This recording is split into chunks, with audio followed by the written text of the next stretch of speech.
সুপ্রিয় বন্ধুরা, আপনারা অনেকেই আছেন যারা মনে করেন জমি মাপা একটি খুব কঠিন কাজ। আজ আমি আপনাদের শেখাবো কীভাবে জমি মাপতে হয়।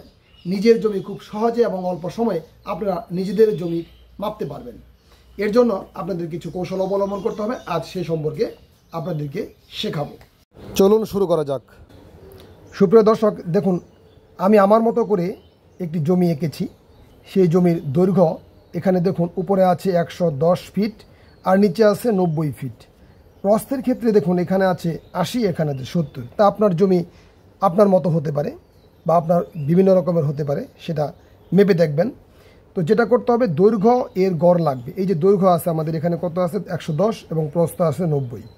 তো দৈর্ঘ্য এর গড় অর্থাৎ এই দুইটা যোগ করে 110 যোগ 90 কী করতে হবে, এটাকে 2 দ্বারা ভাগ করতে হবে। তাহলে 110 যোগ 90 তাহলে 200 হয়। আর এই 200কে 2 দ্বারা ভাগ করলে কত হবে, 100। এই 100 ফিট হচ্ছে আমাদের দৈর্ঘ্য এর গড়। তারপর প্রস্থের গড় বের করতে হবে। প্রস্থ এখানে কত আছে 80, এখানে কত আছে 70। তাহলে এই যে 80 যোগ 70 কী করতে হবে, যোগ করতে হবে। যোগ করলে পরে 2 দিয়ে ভাগ করলে পরে যা হবে সেটা হচ্ছে আমাদের দেখুন 150 হবে। 80 এবং 70 যদি যোগ করি তাহলে কত হয়, 150। 150কে 2 দ্বারা ভাগ করলে পরে কত হবে, 75। তো এখন আমাদের কী করতে হবে, ক্ষেত্রফল। তো দৈর্ঘ্য কত বের হয়েছে আমাদের 100 আর প্রস্থ কত 75। এই দুইটো যদি আমরা গুণ করি তাহলে কত হয় দেখুন, তাহলে হয় আমাদের হলো, আমরা যদি গুণ করি তাহলে ক্যালকুলেটর ব্যবহার করে আপনি পাবেন 7500 বর্গ ফিট।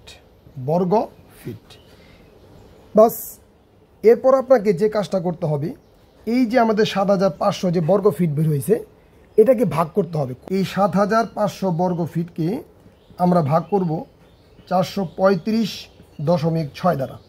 তো 435.6 দ্বারা যদি ভাগ করি তাহলে আমাদের বের হয় 17.217।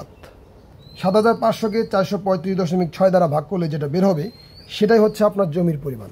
তাহলে এখানে আপনার জমির পরিমাণ হচ্ছে কত, 17.217 শতাংশ।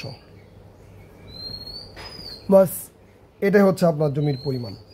তাহলে এইভাবেই কিন্তু আপনি আপনার জমিটাকে মাপতে পারেন খুব সহজে এবং প্রাঞ্জলভাবে।